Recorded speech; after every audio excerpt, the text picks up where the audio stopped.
कृष्णा कृष्णा कृष्णा हरे हरे। श्री गुरु चरण सरोज रज निज मन मुकुर सुधार, वर्णो रघुवर विमल यस जोदायक फल चार। बुद्धिहीन तनु जानिके सुमिरो पवन कुमार, बल बुध विद्या देहु मोए हरहु कलेश। जय हो पिता रामचंद्र, जय हो माता जानकी, जय हो बांके लखन तीले हनुमान की। जय हो पिता रामचंद्र, जय हो माता जानकी, जय हो बांके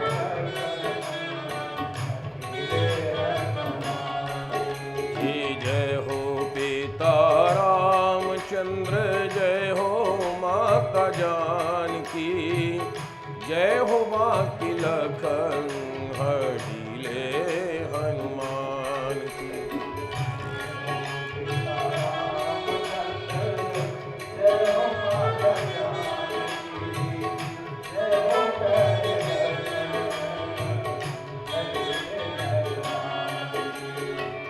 जय हो पिता रामचंद्र, जय हो माता जानकी,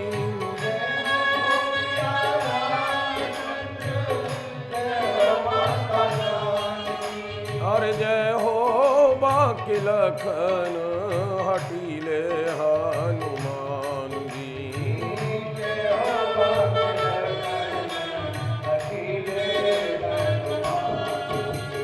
जय हो पिता रामचंद्र, जय हो माता जानकी, जय हो बांके लखन दयालु हनुमान जी।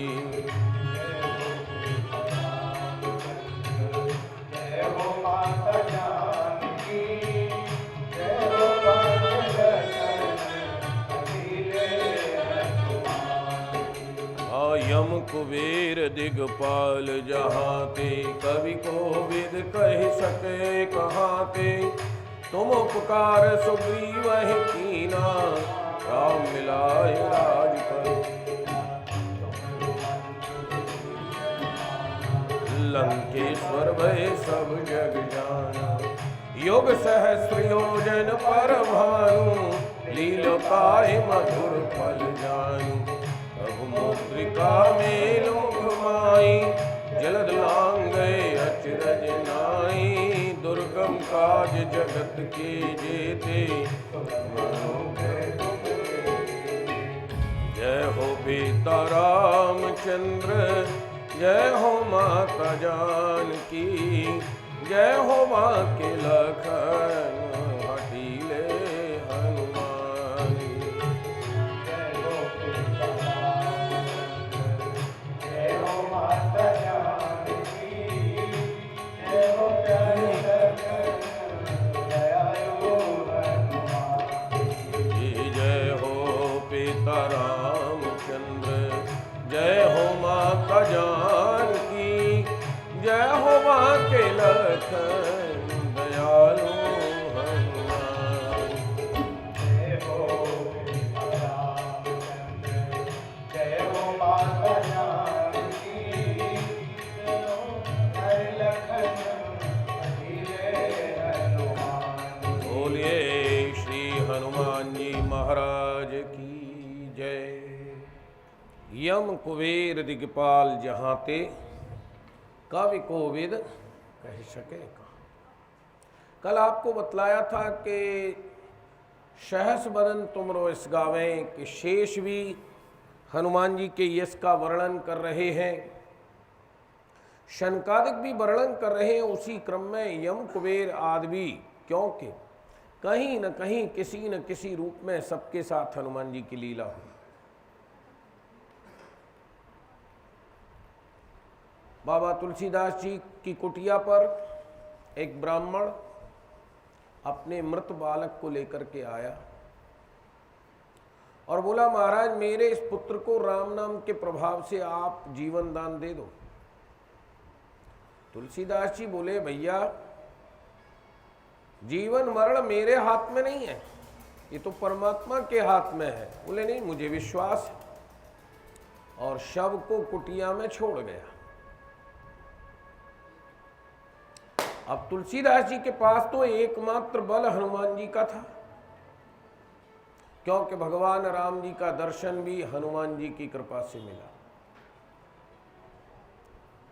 रामचरितमानस लेखन में जहां भी कठिनाई आई वहां भी हनुमान जी की कृपा से दूर हुई।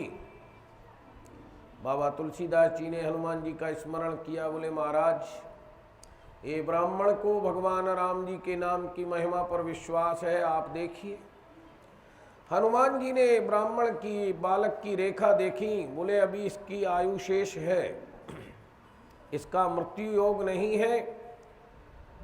यमराज ने इसकी अकाल मृत्यु की है और सीधा यमपुरी को प्रस्थान किया। यमराज ने देखा हनुमान जी आ गए हैं। यमदूतों ने भूलवश ब्राह्मण बालक की आत्मा का हरण किया था, जबकि लेकर के जाना था ब्राह्मण की आत्मा। अब उस भूल को छुपाने के लिए यमराज ने प्रयास किया। हनुमान जी गए, बोले महाराज ब्राह्मण बालक की आयु शेष है, उसकी आत्मा वापस दीजिए। यमराज बोले हनुमान जी यहाँ कोई आत्मा आई नहीं है इस प्रकार की, आपको भ्रम हुआ है। हमारी सारी यमपुरी को देख लो। बोले देखो धर्म के सिंहासन पर बैठे हो, मिथ्या भाषण उचित नहीं है। यमराज बोला विश्वास नहीं तो संयमनी पुरी को देख लो ना। हनुमान जी ने संयमनी पुरी का भ्रमण किया, कहीं पर भी वो जीवात्मा नहीं मिली, परंतु विश्वास था कि अकाल मृत्यु वाला यमलोक में ही जाता है। तो अपनी पूंछ में यमपुरी को लपेट लिया। बोले ऐसे नहीं दोगे। जब पूंछ में संयमनी पुरी को लपेटा और बोले उठा करके अभी हम इसे समुद्र में डुबोते हैं, तो यमराज क्षमा मांगने लगे। बोले महाराज आत्मा आई है, ले जाओ। हमने अपने सेवकों के अपराध को छुपाने के लिए ऐसा प्रयास किया था। बोले धर्म के सिंहासन पर बैठ करके आपको ये उचित नहीं है। और उस ब्राह्मण बालक को पुनः जीवन दान मिला। हनुमान जी ने उससे कहा भैया तुमको भगवान की कृपा से जीवन दान मिला है, शेष दिन भगवत नाम स्मरण करो। तो यमराज भी हनुमान जी के प्रभाव को जानते थे और राम जी के समय से, एक बार राम जी के समय भी सुमंत जी की प्राणवायु का हरण हुआ। भगवान राम जी गए, सुमंत जी की कुंडली मंगाई, देखा उसमें अभी 9 दिन शेष हैं। हनुमान जी को आज्ञा हुई कि ये धर्मराज के दूत प्राणवायु लेकर जा रहे होंगे, उनसे छीन लो। हनुमान जी ने सुमंत जी की आत्मा उनसे छीनी। सुमंत जी में प्राणवायु का संचार पुनः 9 दिन के लिए हुआ। यमराज ने अयोध्या पर चढ़ाई की तो लक्ष्मण जी युद्ध करने के लिए आए। यमराज ने काल दंड चढ़ाया, लखनलाल जी ने ब्रह्मास्त्र चढ़ाया। प्रलय की संभावना देखकर सूर्य भगवान आए और भगवान राम जी को ले जा करके समझौता कराया। राम जी ने कहा देखो अभी हमारे मंत्री की आयु में 9 दिन शेष है। चित्रगुप्त से पूछा कब से आयु रेखा लिखना प्रारंभ करते हो? चित्रगुप्त बोला माता के शरीर से, माता के गर्भ से कोई भी अंग बाहर आ जाए हम आयु रेखा लिख देते हैं। बोले नहीं, जब तक मस्तक बाहर नहीं आता ब्रह्मा भाग्य रेखा नहीं लिखता है, और जब तक भाग्य रेखा न लिखी जाए तब तक आयु रेखा लिखने का आपको अधिकार नहीं है। इस क्रम से 9 दिन की आयु सुमंत जी की शेष थी, जो पुनः भगवान राम जी के आदेश से हनुमान जी की कृपा से प्राप्त हुई थी। तो यमराज और कुबेर भी हनुमान जी के प्रभाव का वर्णन जानते हुए वर्णन कर नहीं सकते, और साधारण कवि और पंडितों की तो विषाद क्या है जो हनुमान जी के संपूर्ण गुणों का वर्णन करें। सुग्रीव जी का उपकार किया हनुमान जी ने। देखिए, बाली से कोई द्वेष नहीं था हनुमान जी का। जैसा भाई बाली वैसा भाई सुग्रीव, परंतु सूर्य भगवान ने जब विद्या दान की हनुमान जी को, तो हनुमान जी से ये वचन ले लिया था कि मेरे अंश से जो सुग्रीव है उसकी सहायता आपको करनी है। और जब बाली और सुग्रीव में विवाद हुआ तो बाली चाहता था कि हनुमान जी मेरी ओर रहें, परंतु हनुमान जी ने देखा कि कार्य तो आगे राम जी का सुग्रीव करेगा, और मेरे गुरु सूर्यदेव ने मुझसे वचन लिया है कि सुग्रीव की सहायता करनी है। हनुमान जी सुग्रीव के साथ रहे, और जिस स्थान पर सुग्रीव निश्चिंत होकर के रहा, ऋष्यमुख पर्वत, ये भी हनुमान जी ने ही सुग्रीव को बतलाया था। सुग्रीव को पता नहीं था। सुग्रीव तो 14 भवन भागा भागा फिर रहा था कि बाली आ जाएगा, बाली आ जाएगा, और बाली जाता भी था। परंतु बुद्धिमानों में श्रेष्ठ हनुमान जी को पता था कि इस पर्वत पर मतंग ऋषि का श्राप है, सुग्रीव नहीं, बाली नहीं आ सकता। एक बार बाली ने दुंदुभि राक्षस का वध किया और पैर के अंगूठे से उसकी हड्डियों के ढांचे को उठा करके 1 योजन फेंका। वो जाकर के मतंग ऋषि के आश्रम पर गिरा, और उसकी रक्त और मज्जा के छींटा से मतंग ऋषि अपवित्र हो गए। तो उन्होंने श्राप दे दिया कि ऐसा दुष्कर्म करने वाला बाली हमारे आश्रम की इस सीमा में भी यदि 1-1 योजन तक आएगा तो उसके शरीर के खंड खंड हो जाएंगे। इस श्राप की जानकारी हनुमान जी को थी। हनुमान जी ने देखा कि हमारे सुग्रीव भागे भागे फिर रहे हैं, तो कहा, सुग्रीव जी आप इस ऋष्यमुख पर्वत के शिखर पर निवास करिए, यहां बाली नहीं आ सकता। हनुमान जी की ही कृपा से सुग्रीव वहां निवास करने लगे, और भगवान राम जी से मित्रता हनुमान जी ने कराई, जिसका परिणाम कि सुग्रीव से भगवान पूछते हैं, सुग्रीव आप किस कारण से यहाँ निवास करते हो? सुग्रीव घटना सुनाते हैं, महाराज मैं और बाली भाई, बड़ा प्रेम। मैं दानव का पुत्र मायावी आधी रात के समय युद्ध करने ललकारने के लिए आया, और बाली उससे युद्ध करने चला गया। भाई के मोह में मैं भी उसके पीछे पीछे चला। वो राक्षस एक कंदरा में प्रवेश कर गया, तो बाली ने पीछे मुड़कर मुझे आते हुए देखा और कहा, सुग्रीव क्या तुझे मुझ पर विश्वास नहीं था?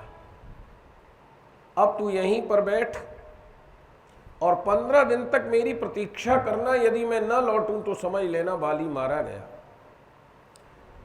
मैं 1 महीने तक वहां प्रतीक्षा करता रहा। 1 महीने के बाद उस पर्वत कंदरा में से खून की धार निकली।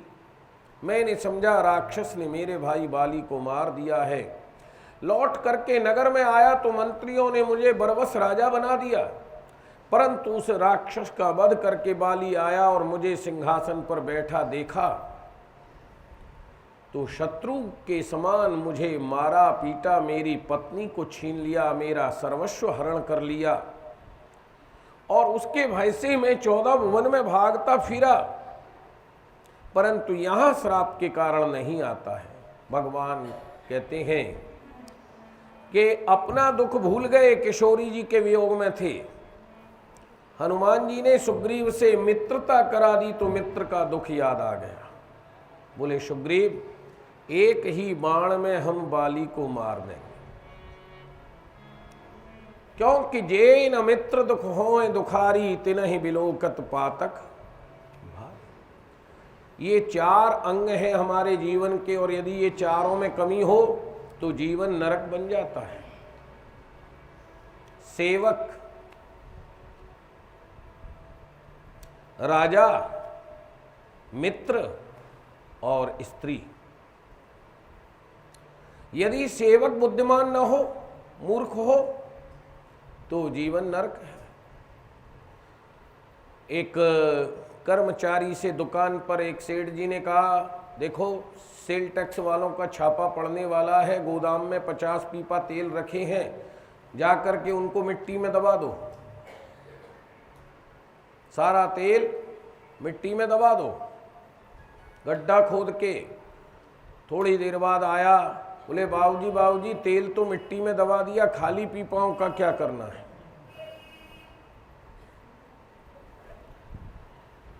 तो मूर्ख सेवक, कंजूस राजा, एक मालिक ने सेवक से शर्त रखी कि हमारे यहाँ दिन भर काम करना, तुझे पत्ता भर के भोजन देंगे। जब भोजन का समय आया तो इमली का पत्ता ले आया, बोले इस पर भोजन कर ले। तो मूर्ख सेवक, कंजूस मालिक और कपटी मित्र और उल्टा स्त्री, ये सूल से भी ज्यादा दुखदाई होते हैं। इसलिए मित्र बनाए तो सच्चा बनाए, मित्रता करे तो भगवान राम जी और सुग्रीव जैसी, भगवान श्याम सुंदर और सुदामा जैसी। तो तुम उपकार सुग्रीव ही कीना, राम मिलाए राजपद दीना। तुम रो मंत्र विभीषण माना, और लंकेश्वर भय सब जग जाना। हनुमान जी ने, ऐसा नहीं है कि कोई भेद किया हो। देखिए, विभीषण को मंत्र दिया, विभीषण ने मान लिया। मंत्र तो रावण को भी दिया था हनुमान जी ने। हनुमान जी ने मंत्र तो रावण को भी दिया था कि देखो लंका नरेश, भगवान अपनी शरण में आए हुए के भयों को दूर करने वाले हैं। जो बात विभीषण को बतलाई थी वही रावण को बतलाई। विभीषण से क्या कहा था? सुनहु विभीषण प्रभु की रीति, और करहि सदा सेवक पर प्रीति। विभीषण, राम जी की ऐसी रीत है कि वो अपने सेवकों पर प्रेम करते हैं, क्योंकि विभीषण ने एक शब्द कहा, तात कवहु मोय जान अनाथा, और करी है कृपा भान कुलनाथा। क्या मुझे अनाथ जान करके कभी भान कुलभूषण श्री राम जी मेरे ऊपर कृपा करेंगे?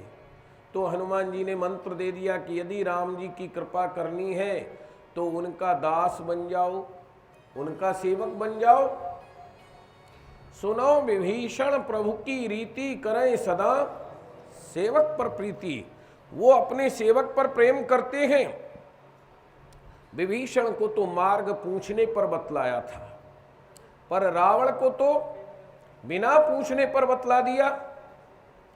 बोले प्रणत पाल रघुवंश मन, त्राहि त्राहि अब मोर, और आरत गिरा सुनत प्रभु, अभय करेंगे तुम। रावण, भगवान अपनी शरण में आए हुए की रक्षा करने वाले हैं, ये उनकी प्रतिज्ञा है। तू जब उनकी शरण में जाएगा तो तेरे आरत वचनों को सुन करके तेरे सारे अपराधों को त्याग दे। विभीषण से भी कहा राम जी का दास बन जाओ, रावण से कहा शरण में जाओ, परंतु रावण ने उस मंत्र को नहीं माना। और विभीषण ने उसी दिन निश्चय कर लिया था कि जिस दिन हनुमान जी ने कहा था, विभीषण का निश्चय था कि अब मुझे राम जी की शरण में जाना है। और देखिए, विभीषण की सहायता भी हनुमान जी ने की थी। जब विभीषण शरण में गया तो वानरों ने सुग्रीव जी से कहा, सुग्रीव जी, रावण का छोटा भाई आया है। सुग्रीव जी ने भगवान राम जी से कहा, महाराज रावण का छोटा भाई आया है। भगवान बोले, इसमें पूछने की क्या आवश्यकता है? बोले महाराज जान न जाए निशाचर माया और काम रूप के कारण आया। ये राक्षसों की माया जानी नहीं जाती, ये काम रूप किस कारण से आया है। भगवान राम जी ने कहा किसी भी कारण से आया हो, मेरी शरण में आया है। तो विभीषण क्या कहता है, महाराज आप अपने धनुष बाण से तो पूछो। मैं राक्षस हूं, रावण का भाई हूं, परंतु मैं कपटी नहीं हूं। मैं शरण में आया हूं। आपके धनुष बाण सजीव हैं, यदि आपके धनुष बाण कहें कि इसका वध कर दो तो मेरा वध कर देना। परंतु उसी समय बुद्धिमानों में श्रेष्ठ हनुमान जी बोले महाराज ऐसा करिए कि ये शरण में आया है, इसे आप अपनी शरण में स्थान दे दीजिए।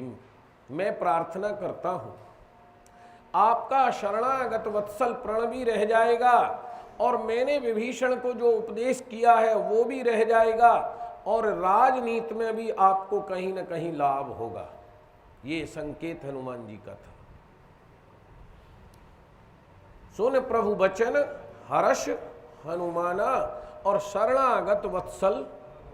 हनुमान जी ने ही समर्थन किया कि आप विभीषण को शरण में रखिए और भौतिक दृष्टि से देखें तो वो कितना लाभप्रद रहा भगवान राम जी के लिए